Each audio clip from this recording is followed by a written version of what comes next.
I want to share an experience that actually brought me to the stage today that hopefully will teach you a lesson that is invaluable. Not just that you can if you think you can, but the underlying theme that it doesn't matter what happens to you, what matters is what you do with what happens to you, that no matter what your past has been, you have a spotless future. I'm on this stage as a professional speaker because I was pursuing a professional football and baseball career. And we've all had dreams, and those dreams fire us up and get us to wake up early and stay up late, do they not? I was playing American football for 13 years until one day in practice, the dream ended. We had a tackling drill. Coach blew the whistle. Two of us ran into each other full speed.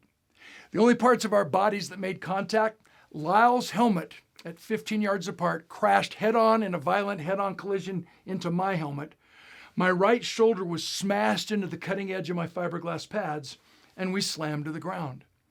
When Lyle got off of me, my eye drooped. I had loss of speech, which momentarily returned, but my right side was paralyzed and my arm dangled helplessly at my side. I talked to it and it wouldn't move, scared me to death. I had compressed the 7th cervical vertebrae in my neck. I had severed the axillary nerve in my right deltoid muscle, and I'd suffered a grade level 2 concussion. In those days, the late 70s, we didn't know an awful lot about concussions, which meant that night I perspired, I shook like a leaf, I threw up on myself multiple times, and I cried myself to sleep. For those of you who've seen the movie Concussion, that wasn't a really good idea. Fast forward, and I stayed paralyzed for 14 months, not just physically, but I was paralyzed emotionally. And isn't that interesting that most of us men have been raised to believe, be a big boy, don't cry. We can't show our emotions because it's a sign of weakness, which means that if we're walking down the street and we fall over and we break our leg in a compound fracture and the bone's sticking out, strangers will literally stop and run to our rescue.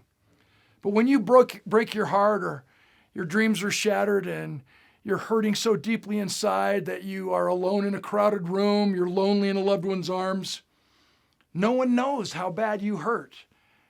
And that's where I was. In fact, I hit rock bottom and I thought I was depressed. I use that word thought on purpose because we have loved ones, we have friends, we have coworkers, we have people in this audience who have been diagnosed by a physician with a chemical imbalance.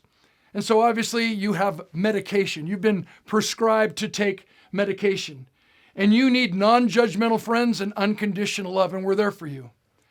But most people who are sad, most people who understand or misunderstand HALT, which is they're hungry, angry, lonely, tired, or sad, claim they're depressed when in reality they're just disappointed, discouraged, and sad. They don't have a chemical imbalance, which means they don't need medication. And medication flatlines our emotions.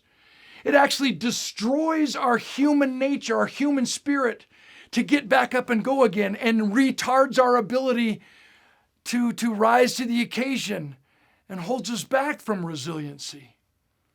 You see, I hit rock bottom and I thought I was depressed. And now that I've recovered, you know what I discovered? There's a giant difference between being depressed and being disappointed. A huge difference between being depressed and being discouraged, being sad. And when you're discouraged, when you're disappointed, when you're sad, you don't need medication. You need a good, clean, pure, powerful, positive dream. You need to understand that we become the average of the 5 people we associate with the most, which means if you hang around with 5 broke people, you're going to become the 6th. If you hang around with 5 whining, negative people, you're going to become the 6th. But as we've shared before, what really matters is the influence that we have in each other's lives based on the law of attraction, which means we attract what we believe we deserve in relationships and in our ability to get back up and go again. So what we need is a commitment to pay any price and travel any distance to associate with extraordinary human beings. And extraordinary human beings are those who trigger more passion, creativity, and imagination within us, so that we always leave saying, I like me best when I'm with you, I want to see you again. I like me best when I'm with you, I want to see you again. You see, extraordinary people remind us you can't quit. It's a league rule. In fact, they remind us that exhaustion is acceptable, falling is acceptable, crawling is acceptable, puking is acceptable, blood, sweat, and tears are acceptable.